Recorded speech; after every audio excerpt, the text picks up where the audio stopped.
বন্ধুরা, সেই রাত দখলের রাতটার কথা মনে আছে? টাইমলাইনে যদি একটু পিছিয়ে যান, অভয়াকাণ্ড ঘটেছে, গোটা বাংলা কার্যত গর্জে উঠছে। এবং নারী সুরক্ষায় যে রাজ্যের মুখ্যমন্ত্রী একজন খোদ মহিলা, সেই রাজ্যের মা বোনেরা পথে নেমেছেন। বহুদিন বাদে বাঙালি গর্জে উঠে ফসে উঠে স্বতঃস্ফূর্ত জনজাগরণের ইঙ্গিত দিচ্ছে। আর তারই সুযোগ নিয়ে একদল দুষ্কৃতী চলে এলো আরজি করে ভাঙচুর করে সমস্ত তথ্য প্রমাণ লোপাট করে দেওয়ার চেষ্টা নিয়ে। আর তার কোনো ইন্টেলিজেন্স পুলিশের কাছে নেই, যে পুলিশ একটা পান থেকে চুন খসলেই বা না খসলেও চলে আসে ইউটিউবারদের বাড়িতে, তাদেরকে ধরতে, তাদের দরজা ভেঙে সমস্ত কিছু নিয়ে যেতে, তাদের ব্যাংক অ্যাকাউন্ট ফ্রিজ করতে, তাদের টাইট দিতে। কেননা তাদের প্রিয় প্রিয় প্রভু, তার বিরুদ্ধে কথা বলছে ইউটিউবাররা। আর সেই পুলিশের কাছে কোনো ইন্টেলিজেন্স ছিল না, যে পুলিশের নারী সুরক্ষা দেওয়ার কথা, সাধারণ নাগরিককে সুরক্ষা দেওয়ার কথা, আইন শৃঙ্খলা পরিস্থিতি সঠিক রাখার কথা। সেই পুলিশ সেই দিনকে যখন দুষ্কৃতীরা আসছে, তাদেরকে ঠেকানোর বদলে লুকিয়ে থাকছে মেয়েদের বাথরুমে, লুকিয়ে থাকছে রোগীর কম্বলের নিচে। নার্সরা ঠেলে ঠেলে পাঠাচ্ছে যে যাও, ওদেরকে আটকাও। আর তাদেরকে পুলিশ ভয়ার্ত গলায় বলছে, আমাদের তো লাঠি চালানোর নির্দেশটাও নেই।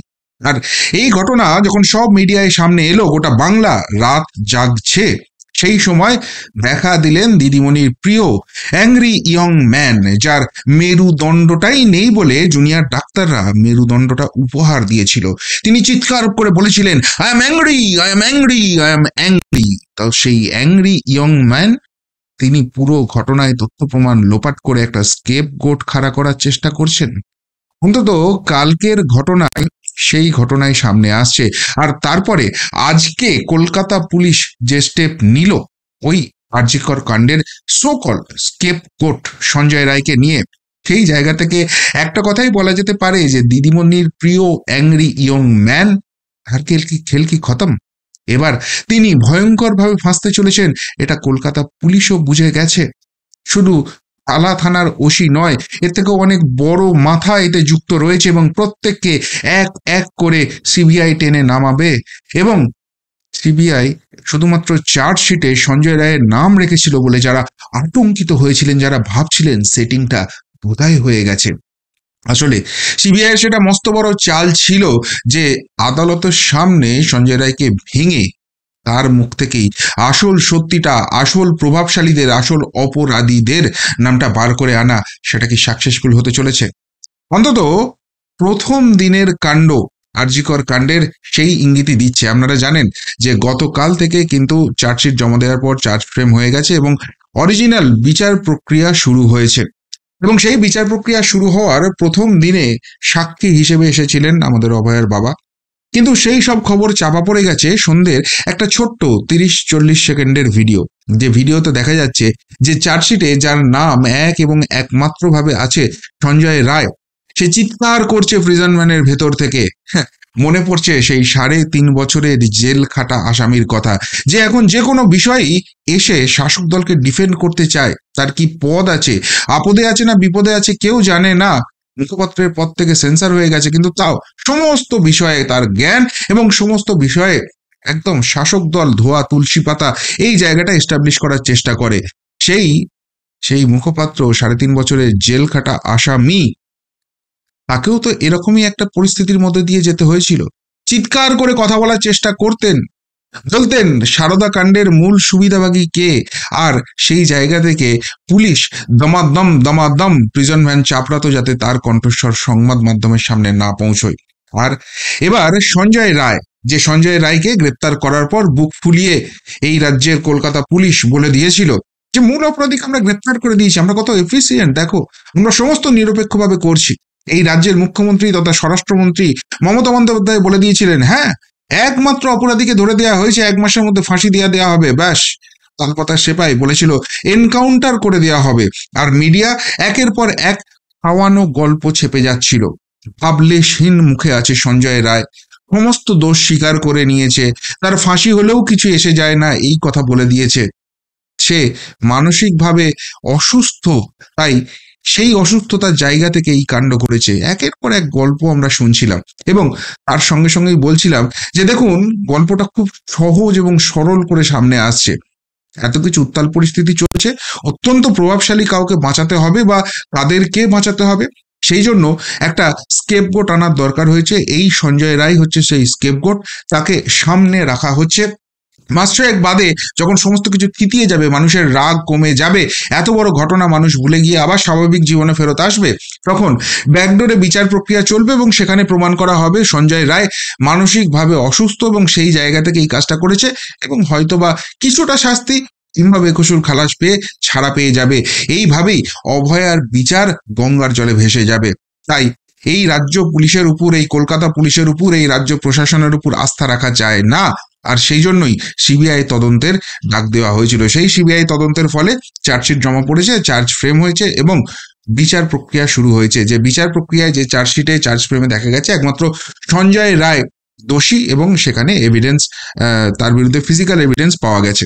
কিন্তু সঞ্জয় রায় যখন তাকে প্রিজন ভ্যানে করে নিয়ে যাওয়া হচ্ছে, চিৎকার করে বলছে যে তাকে ফাঁসিয়েছে। কে ফাঁসিয়েছে? একদম নাম করে বলছে তাকে বিনীত গোয়েল নাকি ফাঁসিয়ে দিয়েছে। বলছে আমাকে কোনো কথা বলতে দেয়নি বড় বড় অফিসার সব, আমি নাম বলে দিচ্ছি, বিনীত গোয়েল আমাকে ফাঁসিয়েছে। বিনীত গোয়েল বিসিডিডি স্পেশাল সাজিশ করে আমাকে ফাঁসিয়েছে। আমাদের সরকারও ওদের সমর্থন করছে, এমনকি ডিপার্টমেন্টের দিকেও আঙুল তুলেছে। যদিও আমার মনে হয় যে পদটা ভুল বলেছে, এবং সঞ্জয় রায় আজকেই নয়, এর আগের দিনও এরকম চিৎকার করে কথা বলছিল। কেননা সঞ্জয় রায় এবার বুঝতে পারছে যে স্কেপগোট হতে গিয়ে, বড় বড় প্রভাবশালীদের কথায় এই স্কেপগোটটা হতে গিয়ে আলটিমেটলি ফাঁসির দড়িটা তার চোখের সামনে ভাসছে। আর সেই জায়গা থেকে রেস্তার পাওয়ার, রেহাই পাওয়ার কোনো জায়গা নেই। আর সেই জন্যই চিৎকার করে এবার প্রাণ ভিক্ষাটা করছে, কিন্তু বড় দেরি করে ফেলেছে সঞ্জয় রায়। কিন্তু যেটা সব থেকে গুরুত্বপূর্ণ, সঞ্জয় রায়ের এই আর্তনাদ, এই চিৎকার মিডিয়ার মাধ্যমে গোটা বাংলা, গোটা ভারতবর্ষের মানুষের কাছে পৌঁছে যাচ্ছে এবং প্রমাণিত হচ্ছে এই রাজ্য সরকার, এই রাজ্য প্রশাসন, কলকাতা পুলিশ কত বড় ষড়যন্ত্র করেছিল এই আরজিকর কাণ্ডকে ঘিরে। আর এই কথাটা বাইরে আনাই কি সিবিআই এর প্ল্যান ছিল? যে কারণে আজকে দেখলাম, আজকেও প্রত্যেকদিন তো বিচার প্রক্রিয়া চলবে, যেদিন যেদিন কোর্ট বন্ধ থাকবে সেদিন বাদে প্রত্যেক দিন বিচার প্রক্রিয়া চলবে বলে দেওয়া হয়েছে। আজকে যখন এই সঞ্জয় রায়কে প্রিজন আনা হচ্ছিল, তাকে কিন্তু আর প্রিজন ভ্যানে আনার রিস্ক নেওয়া হয়নি। তাকে এসটিএফ এর স্পেশাল কালো কাঁচকেরা গাড়িতে নিয়ে আসা হয়েছে, যাতে করে সঞ্জয় রায় মিডিয়ার সঙ্গে ইন্টারাক্ট করতে না পারে, না কথা বলতে না পারে।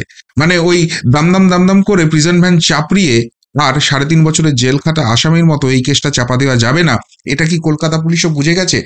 কেন সঞ্জয় রায়কে প্রিজন ভ্যানের জায়গায় ওই এসটিএফ এর ভ্যানে আনতে হচ্ছে? কেন সংবাদ মাধ্যমের সামনে কথা বলতে দেওয়া হচ্ছে না? তাহলে এরকম আরো কাণ্ড কারখানা বেরিয়ে যাবে। সঞ্জয় রায় আজকে বিনীত গোয়েল অব্দি পৌঁছেছে, বিনীত গোয়েলের যিনি মালকিন তার সেইখান অব্দি কি এবার সঞ্জয় রায় পৌঁছে যাবে, সেই নামটা অব্দি বলে যাবে? তবে এই সব কথা সংবাদ মাধ্যমের সামনে বলে খুব একটা লাভ নেই। এই কথাগুলো কি আদালতের সামনে সঞ্জয় রায় বলছে? দেখুন, আদালতের ভেতর কি হচ্ছে সেটা জানার কোনো উপায় নেই, কেননা আরজিকর কাণ্ডের যে বিচার প্রক্রিয়াটা শুরু হয়েছে সেটা ইন ক্যামেরা বিচার প্রক্রিয়া হচ্ছে। অর্থাৎ এখানে বাইরের কারুর কোনো উপস্থিতির জায়গা নেই, লাইভ স্ট্রিমিং এর তো কোনো ব্যাপারই নেই। সুতরাং এখানে কি হচ্ছে না হচ্ছে বিচারপতি জানেন, আইনজীবীরা জানেন, এবং সংশ্লিষ্ট যারা এই মামলার সঙ্গে জড়িত তারা শুধুমাত্র জানেন। তাও যারা জড়িত তারা শুধুমাত্র নিজেদের রোলটুকু জানেন, তার বাইরে কে কি বলছে না বলছে, কি হচ্ছে, কেউ কিছু জানে না। ফলে আলটিমেটলি সঞ্জয় রায় এগুলো শুধুমাত্র নিজেকে বাঁচাতে সংবাদ মাধ্যমের সামনে বলছে নাকি আদালতে বলছে, সেটা একটা বড় প্রশ্নচিহ্ন। কিন্তু প্রশ্নচিহ্ন যাই থাকুক না কেন, সঞ্জয় রায় যেরকম মরিয়া হয়ে গেছে, অনেকেই মনে করছেন যে এই কথাগুলো চিৎকার করে তিনি মাননীয় বিচারপতির সামনেও বলবেন। আর যদি মাননীয় বিচারপতির সামনে এই কথাগুলো বলেন, তাহলে যে যত বড় প্রভাবশালী হোক না কেন, তারা কি তদন্ত প্রক্রিয়ার বাইরে থাকতে পারবে? সিবিআই যদিও জানিয়েছে তারা তদন্ত প্রক্রিয়া শেষ করেনি, তদন্ত প্রক্রিয়া চলছে এবং অনেক বড় বড় নামের তল্লাশে তারা আছে, কিন্তু সেই নামের তালিকায় সঞ্জয় রায় যে নামগুলো বলছে সেই নামগুলো কি স্পষ্ট করে থাকছে? প্রশ্নগুলো থাকছে। এখানে মমতা প্রশাসনের কথা বলেছে, সরকার আমাকে ফাঁসাচ্ছে, সরাসরি কি সেই কথা আদালতে সঞ্জয় রায় জানাচ্ছে? আর যদি সেগুলো জানায়, সিবিআই কে কি সেই দিকগুলো খতিয়ে দেখার নির্দেশ আদালত দেবে, নাকি সিবিআই অলরেডি এই কথাগুলো সঞ্জয় রায়ের কাছ থেকেও জেনেছে এবং জেনে তাদের তদন্তের বাকি যে প্রক্রিয়া আছে সেই প্রক্রিয়ায় সেটাকে এগিয়ে নিয়ে যাচ্ছে? ফলে যারা ভাবছিলেন যে আরজিকর কাণ্ডে সিবিআই ফ্লপ, একটা সেটিং করে ফেলেছে এবং তদন্ত কার্যত শেষ হয়ে গেছে, সেখানে সঞ্জয় রায় ছাড়া আর কারুর নাম আসেনি, ম্যাক্সিমাম ওই সন্দীপ বা অভিজিতে গিয়ে তদন্ত থেমে যাবে, তা কিন্তু একেবারেই নয়।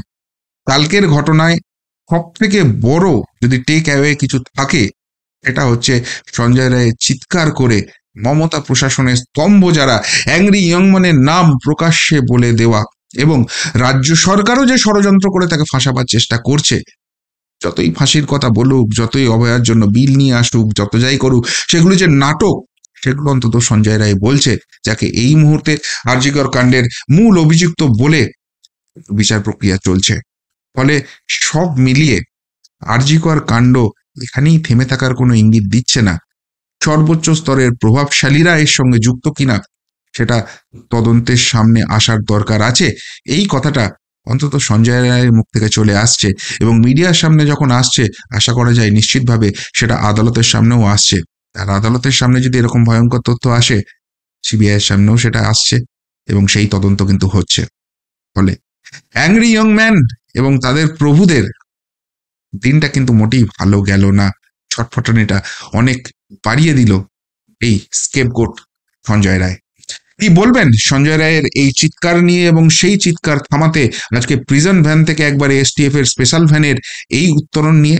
কতখানি ঠিক ভীত সন্ত্রস্ত কল্ড স্কটল্যান্ড ইয়ার্ডের কলকাতা পুলিশ নামক বস্তুটি, যাদের একজন ওসি ইতিমধ্যেই আরজিকর কাণ্ডে তথ্য প্রমাণ লোপাট এবং বৃহত্তর ষড়যন্ত্রের জন্য জেলে আছে, এবং এটা বিশ্বাস করা হচ্ছে সেই অভিজিৎ মণ্ডল একা নয়, তার পিছনে আরো বড় মাথা আছে।